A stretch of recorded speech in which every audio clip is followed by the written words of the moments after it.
Assalamualaikum dan salam sejahtera. Okey, kita sambung topik linear programming, the simplex method, maximization. Okey, untuk silibus kita, kita hanya menyentuh kepada topik maximization. Minimization kita tak masuk.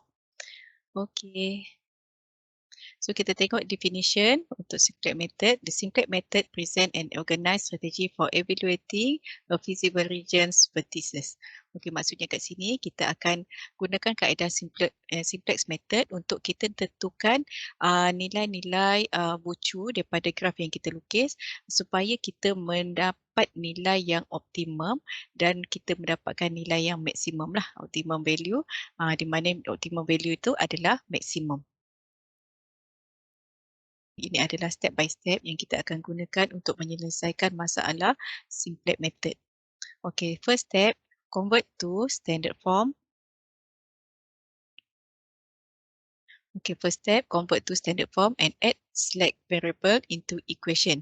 Okay, yang ni kita akan tambahkan select variable bergantung kepada berapa constraint yang ada. Kalau ada dua constraint, so kita akan kita boleh letakkan S dan T.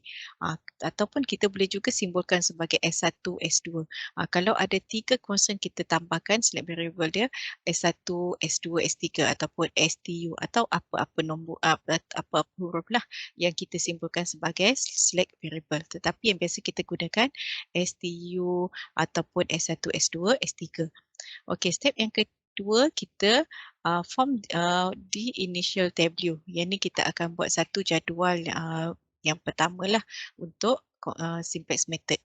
Okay, step yang ketiga, select pivot column by finding the most negative number in bottom row except last two element in that row. Okay, ni nanti kita akan tengok apa dia nilai yang paling negatif daripada bottom bottom table tadi, initial table tadi. Kita akan pastikan mana, kita akan kena pasti mana yang most negatif. Okay, step yang keempat, select pivot row. Okay, daripada tadi yang kita dah tahu most negatif tadi, kita akan divide yang the last column by the pivot column. Okay, yang kelima, use elementary row operation to convert the pivot column into a unit column. Jadi nanti saya akan terangkanlah berdasarkan contoh. Step 6, do we get all non-negative indicators? If yes, we may stop, otherwise repeat step 4 to step 5. Yang ni kalau kita dah dapat semua non-negatif, kita stop. Kalau tak dapat, kita akan ulang balik stop step yang keempat hingga step yang kelima. Okay, next step yang ketujuh, perform the pivot operation. The last row of the table contains no negative number, so an optimal solution has been reached. Okay, next yang ke-8, determine the optimal solution. Okay, kita tengok example. Okay, di mana kita diberi kat sini P ataupun objective function P equal to X plus 2Y. Okay, subject to the constraints of X plus 4Y less than or equal to 8, X plus YY, X plus Y less than or equal to 12. Okay, solve the linear programming problem using simplex method. Sekarang ni kita hanya ada two constraint kat sini. So select variable yang kita akan tambahkan hanya ada dua sajalah.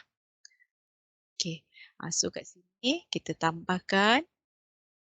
Okay, ini first step First step. Yang ni first step ni kita akan tukarkan macam yang kita dah belajar sebelum ni, macam kita nak sketch graph, kita tukarkan inequality kepada equality. Okay, so X tambah 4Y tambah dengan S. S ni adalah select variable sama dengan 8. Okay, yang kedua, X tambah Y tambah T sama dengan 12. Okay, lepas tu pada objective function, kita akan jadikan dia sifar. Sama dengan sifar. So, bila X tambah 2Y ni kita bawa ke sebelah, so dia akan jadi negatif lah. Kita akan selesaikan ni, kita akan dapat negatif. Sebab dia positif kan, pindah sebelah dia akan jadi negatif. P tu pastikan P tu sama dengan positif. P kita jangan bawa pindah ke sebelah. Okay, tadi step yang pertama, kemudian step yang kedua, kita akan form the initial tableau. Okay. So ini adalah initial W, di mana initial W ni maksudnya kita masukkan, kita buat ni kan, dia punya variable dia X, Y, lepas tu select variable dia ST, P ni adalah dia punya uh, apa tadi, objective function, dan last sekali hujung ni, pada kolom yang hujung ni adalah constant. So kita masukkan sini 1, 4, 1 kan, T dia tak ada. Okay, so yang ini adalah untuk constraint yang pertama. Pada baris yang pertama ni adalah untuk constraint yang pertama. So X1, Y4, S1. Pada constraint yang pertama, S tak ada, T tak ada. So letak sifar.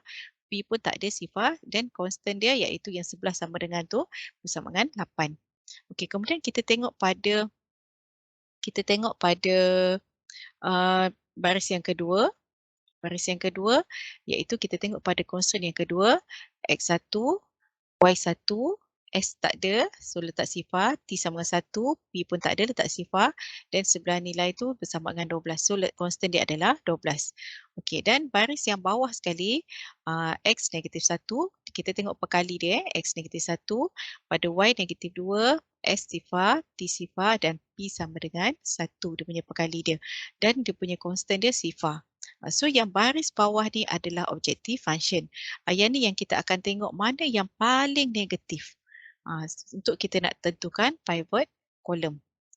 Okay, so step yang ketiga, select pivot column by finding the most negative. Kat sini the most negative adalah negatif 2. Tengok yang paling bawah ni kan, dekat bottom ni, kat objective function. The most negative adalah negatif 2. So ini adalah pivot column. Pada Y tu adalah pivot column lah. Okay, ini step yang ketiga tadi.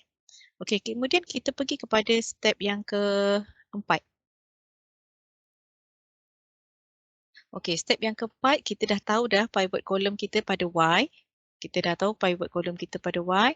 So sekarang ni kita kena dividekan lah. Kita nak dapatkan dia punya ratio dia. Kita kena gunakan ratio test, iaitu kita ambil constant bahagi dengan pivot column. Yang atas saja, yang objective function yang bawah ni kita tak nak. Okay, so kita selesai sini ratio test kita 8 bahagi 4 sama dengan 2, 12 bahagi 1 kita dapat 12. Okay, sekarang ni kita akan ambil nilai positif yang terkecil. Okay, so nilai positif yang terkecil adalah 2 kan? Okay, ratio test dia adalah yang kita pilih ni. Yang ni, 2 ni. So ratio test yang pertama tu. Okay, so ini adalah pivot row. Okay, sekarang ni bila kita dah dapat ni, kita dah tentukan ni, kita kena jadikan pada pivot column tu, okay, kita kena jadikan dia bersama dengan sifar. Kita kena tukarkan yang ni 1 dengan negatif 2 ni sebab Y ni adalah pivot column. Lepas tu 4 ni, kita tahu 4 ni dia kan bertembung kan, baris dengan laju ni sebab pivot row dengan pivot column ni dia bertembung. Okay, so 4 ni adalah pivot, item pivot Okay, so kita tak nak tukar yang ni. So kita nak gantikan yang lain-lain ni, yang bawa dekat bawah Y ni, maksudnya 1 dengan negatif 2 ni, kita kena tukarkan dia jadi sifar. Ini pivot column kan? Pivot column Okay, so dekat pivot column, yang ni pivot element. Yang ni kita panggil dia pivot element. 4 ni adalah pivot element. So selain daripada pivot element, kita kena jadikan dia sifar. Okay, so macam mana kita nak jadikan dia sifar? Okay, kita kena gunakan kaedah penghapusan. Okay, kita gunakan kaedah penghapusan macam mana yang kita gunakan dalam kaedah Gaussian. Okay, so sekarang ni saya simbolkan B1, B2 dan B3. Maksudnya row 1, B1 tu adalah row 1, B2 tu adalah baris yang kedua dan B3 tu adalah baris yang ketiga. Okey, bila kita nak jadikan sifar, saya akan wujudkan satu formula yang wajib melibatkan B1 sebab pivot element pada B1. Pada 4 ni kan? 4 ni iaitu pada kedudukan B1. Okey, jadi saya wujudkan formula, saya buat balik table. Okey, 4B2 tolak dengan B1. Kenapa 4B2 tolak B1? Sebab 4, kalau kita tengok yang ni, kita tengok yang ni, 4 darab dengan 1, kita akan dapat 4. Tolak dengan 4, kita akan dapat sifar. So sebab kita nak jadikan lain-lain elemen dekat Y ni, kita nak jadikan dia sifar. Okey, so saya gunakan formula 4B2 tolak dengan B1. Sebab 4 darab dengan B2 dia, 4 darab dengan 1, tolak dengan 4, dia akan jadi sifar. Okey. So yang lain-lain ni, yang pada baris yang kedua ni pun kena gunakan formula yang sama lah. Contohkan yang 3 ni kan, macam mana dia jadi 3? Okey, 4 darab dengan 1, 4 kan? Okey, lepas tu tolak dengan 1. Ni tolak dengan 1. So saya dapat 3. Kalau pada S ni, iaitu 4 darab dengan sifar, tolak dengan 1. So saya dapat negatif 1. Begitulah seterusnya untuk T, P dan juga constant. Okey, kemudian pada baris yang ketiga sama juga. Pada kolom Y tu kita kena jadikan negatif 2 tu sama dengan sifar. Okey. So negatif 2 ni kita kena jadikan sifar. So saya buat formula dia 2B3 tambah B1.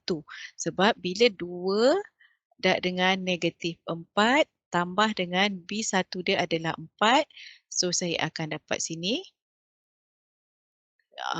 Ini 2 silap. 2B3, 2 darab dengan negatif 2 tambah dengan B1. So saya akan dapat sini sifar lah. Saya akan dapat sifar kat sini. Okay. So yang lain-lain pun samalah. Kita kena selesaikan menggunakan formula 2B3 tambah B1. Okey, contohkan yang ni kan. Yang ni. So negatif 2 darab dengan negatif 1 tambah dengan 1. Okey, so negatif 2 tambah 1 kita akan dapat negatif 1. Sama juga dekat kolom S. Kolom S 2 darab dengan sifar tambah dengan 1. So kita akan dapat 1. Pada kolom T pun sama. 2 darab dengan sifar tambah dengan sifar. So kita dapat sifar. Dan seterusnya kita buat pada kolom P dan juga kolom constant. Okey, bila kita dah buat yang ni, kita dah buat ni. Okey, sekarang ni kita tengok bawah dia dekat bottom ni, dekat bottom, adakah kita dapat semua positif?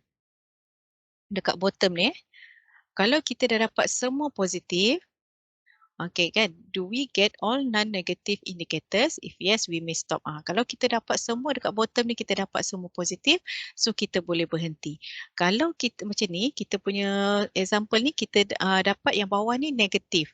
Masih lagi ada yang negatif. So kita kena ulang balik step 4 hingga step 5. Okay, sebab ada negative indicator kan dekat sini. So kita kena ulang balik step 4 hingga step 5.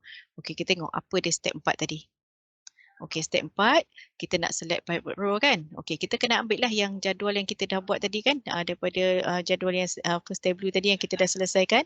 Yang ni kita dapat. Okey, sekarang ni kita buat balik semula ratio test.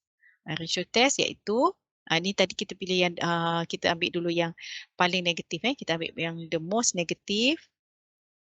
Okey, the most negative adalah pada sini. Sekejap saya tandakan dulu. Ini adalah the most negative. Kan kat sini. Okey, so kita punya ini adalah pada X ni adalah pivot column. Pada X ni pivot column. Okey, jadi untuk nak dapatkan ratio test mesti constant bahagi dengan pivot column. Okey, so constant bagi pivot column 8 bahagi dengan 1. So dapat 8. Yang kedua, ratio test yang kedua iaitu 40 bahagi dengan 3. So kita dapat 13.33. Okey, next kita akan cari mana ratio test yang positif, yang paling positif yang paling minima. So positif yang paling minima adalah 8. Okey, so pada 8 ni maksudnya pada baris yang pertama ini adalah pivot row. Okey. So bila kita tengok mana yang bertindan, okey yang bertindannya kat sinilah, kat 1 ni kan. Okey, yang bertindan 1. Okey, jadi maksudnya pada kolom X ni nanti selain daripada yang 1 ni kita kena tukarkan dia jadi sifar. Macam tadilah step yang kelima dan juga step yang kelima tadi Okay, so untuk step yang kelima iaitu kita kena jadikan nilai-nilai selain daripada pivot elemen tadi, kita kena tukarkan dia jadi sifar lah. Macam kat sini pivot elemen dia adalah 1.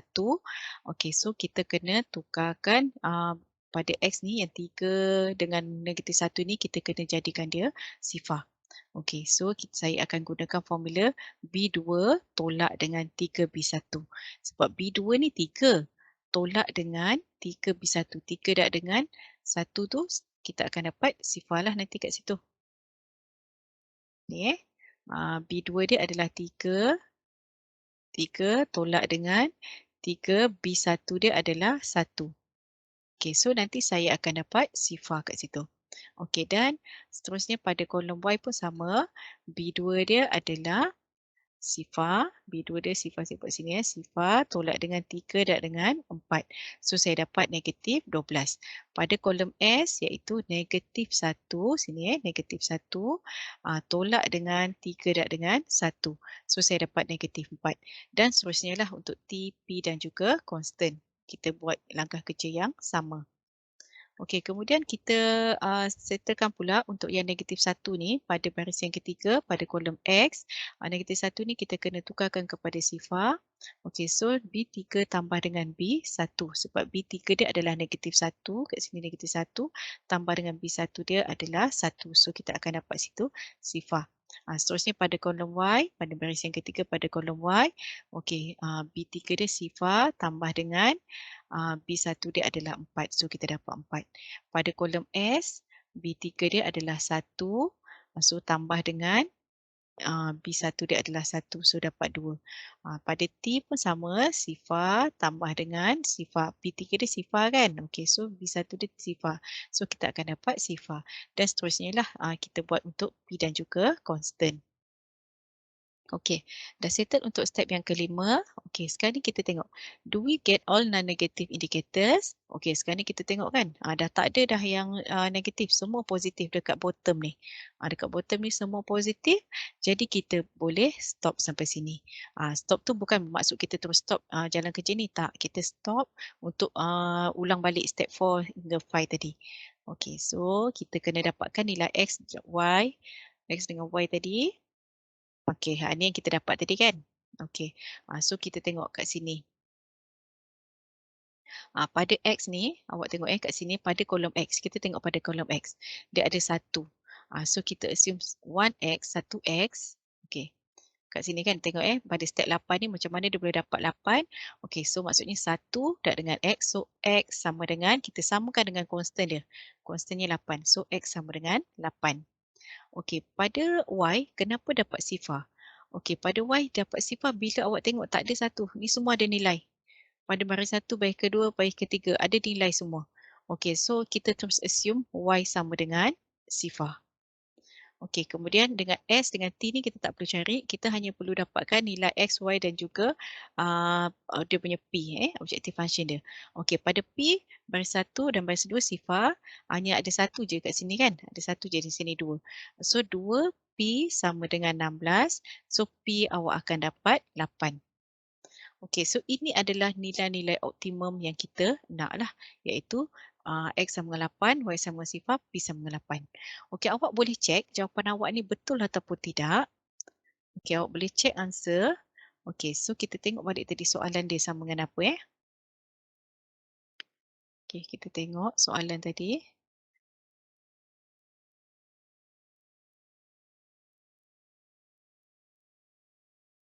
Okey, ni soalan kita kan. Okey, ni soalan kita tadi. Dekat objective function ni, awak nak cek jawapan awak betul ataupun tidak. Tadi kita dah dapat X sama dengan 8, Y sama dengan sifar dan juga P sama dengan 8. Okey, kita tengok bila kita gantikan X dengan Y masuk dalam equation ni, kita gantikan X dengan Y. Okey, so P awak akan dapat P sama dengan sini X 8, Y 2 dak dengan sifar. Okey, so kita dapat jawapan yang sama kat sini. So maksudnya apa yang awak dapat tadi, yang apa yang awak calculate untuk simplex method tadi, betul lah. Awak check balik kan. Okey, X sama dengan 8, Y sama sifar. So, awak gantikan X dengan Y masuk dalam equation objective function. Okey, kita dapat 8. Sama dengan yang awak dapat ni. So, maksudnya awak punya jalan kerja tadi betul. Tak ada careless. Okey, so itu sahaja untuk topik kita kali ni. Terima kasih.